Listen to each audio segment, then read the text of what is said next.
Mesmo da cadeia, Lula lidera nova pesquisa Ibope pela presidência da República. O petista tem 37% das intenções de voto, à frente de Jair Bolsonaro, do PSL, com 18%, Marina Silva, da Rede, com 6%, e Ciro Gomes, do PDT, e Geraldo Alckmin, do PSDB, ambos com 5%.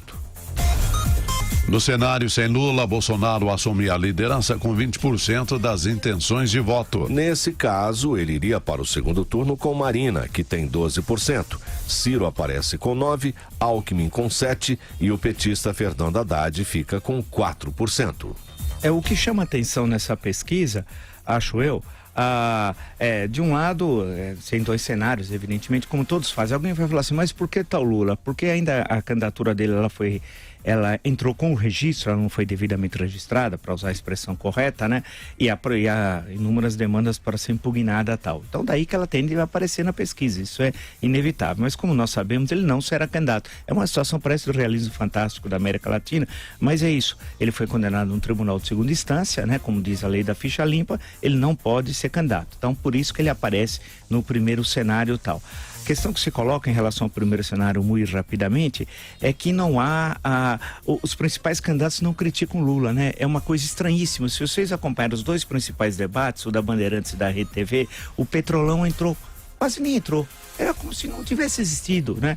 Foi feita uma menção ao juiz Sérgio Moro, a Lava Jato, mas o Petrolão, no sentido mais amplo, e a tomada do aparelho de Estado pelo PT, que tentou impor uma ditadura ao estilo chavista no Brasil, nenhum candidato foi lá, colocou a questão, aprofundou e mostrou o significado histórico que foi o impeachment de Dilma Rousseff. Imagina que seria hoje do Brasil, 2018, se nesse dia, nesse horário, nós estivéssemos com a Dilma Rousseff na presidência da República, tendo o Lula na Casa Civil, né?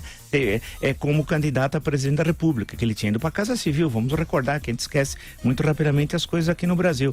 Então, a grande questão, em parte, explica-se isso pela inexistência de um debate político, ideológico com o PT, especialmente com Lula, que é o dono do partido.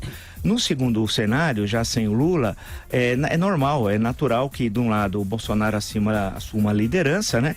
E que, até o momento, o Haddad não seja visto como aquele que vai receber os votos do Lula. Mas isso é no primeiro momento, porque no segundo momento, tudo indica que a sinalização do presidiário de Curitiba vai fazer com uma parcela do eleitorado, não necessariamente os 37%, não creio, né, que a transferência seja absolutamente total. Pode passar da metade? Pode passar, estima-se as pesquisas, em torno de metade disso, um pouco menos até, passaria para o Jaiminho Haddad e tal. Então, esse seria mais ou menos o quadro. Mas, por fim, eu sei que nós vamos desenvolver isso durante o jornal, o que chama também a atenção é a Marina.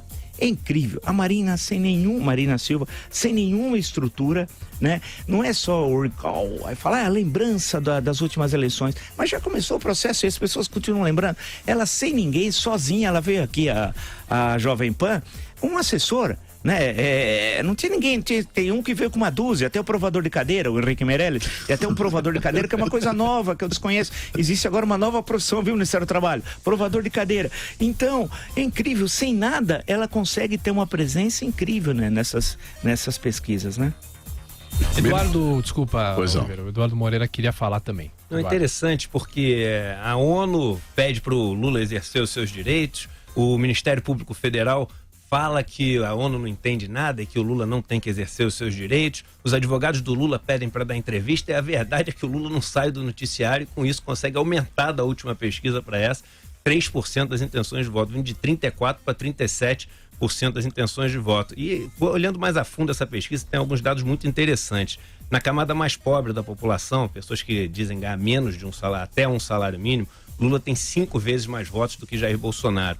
Nos candidatos, nos eleitores que ganham acima de 5 salários mínimos, ou seja, a camada mais alta da população, Bolsonaro tem o dobro de votos de Lula. Então o país continua rachado, né, entre, como Lula dizia, entre ricos e pobres, mas é preocupante, porque você vê os velhos políticos, né, nada mais velho do que Lula, que aliás está até preso, né, e o próprio Jair Bolsonaro, que tenta se colocar como um novo político, mas na verdade é um político que tem 7 mandatos, é um político do PP, na verdade mudou agora para o PSL, mas se você perguntar para 10 pessoas na rua o que é PSL, cada um vai dizer uma coisa diferente, capaz de falar que é Partido Socialista, alguma coisa, né, o Partido Social Liberal, É um cara que tem caso de nepotismo na sua família, empregando pessoas da sua família como cargos de assessores parlamentares, secretários parlamentares.